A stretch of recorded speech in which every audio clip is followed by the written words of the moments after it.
Colombia er et militærdiktatur og er ifølge FN det 7. mest ulige samfund i verden.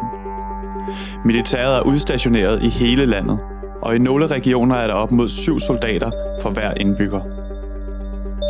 Desuden findes der en række paramilitære grupper i landet. De er ansvarlige for en lang række drab og fordrivelser på særligt bondebefolkningen.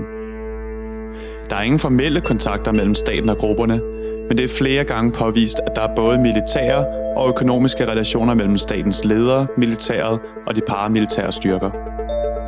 På trods af truslen fra staten og de paramilitære, findes der stadig mennesker, som kæmper imod den ekstreme ulighed i det colombianske samfund. Det er dog en kamp op ad bakke. Ifølge den største colombianske faglige organisation, CUT, bliver 60% af verdens drab på fagforeningsfolk foretaget i Colombia.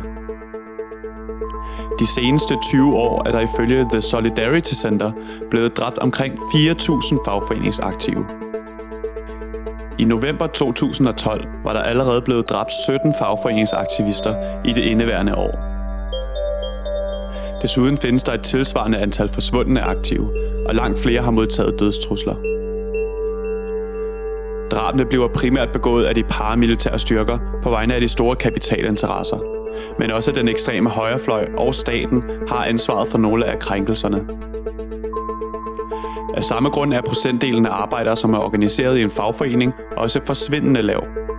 Det anslås, at under 2% af de colombianske arbejdere er medlem af en fagforening. De, som har organiseret sig, viser dog, at der kan opnås konkrete sejre ved at kæmpe. Selvom antallet af fagforeningsdrab stadig er højt, er det faldet over de senere år. Og lokalt har man vundet en række kampe, der har betydet, at blandt andet minearbejdere har fået faste kontrakter, et mere sikkert arbejdsmiljø og indflydelse på deres egne arbejdsforhold.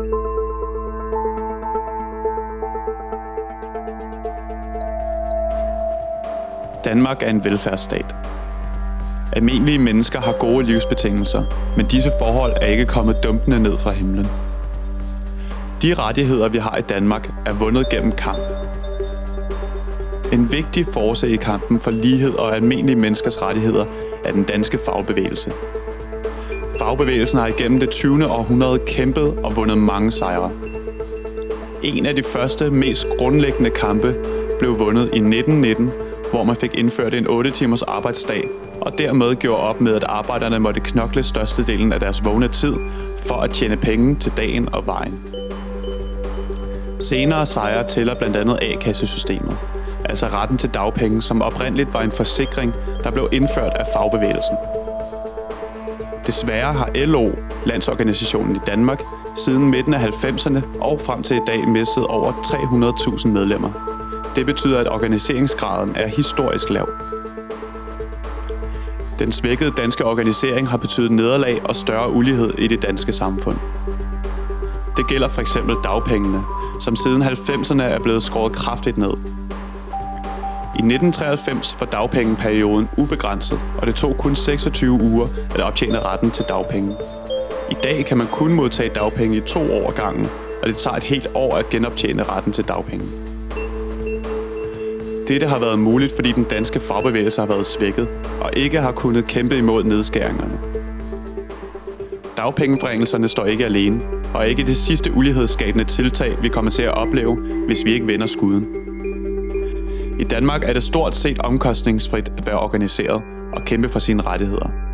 Man bliver ikke troet på livet, man har rent faktisk ret til at kæmpe. Derfor vil vi have dig med. Lad os sammen organisere os for livet.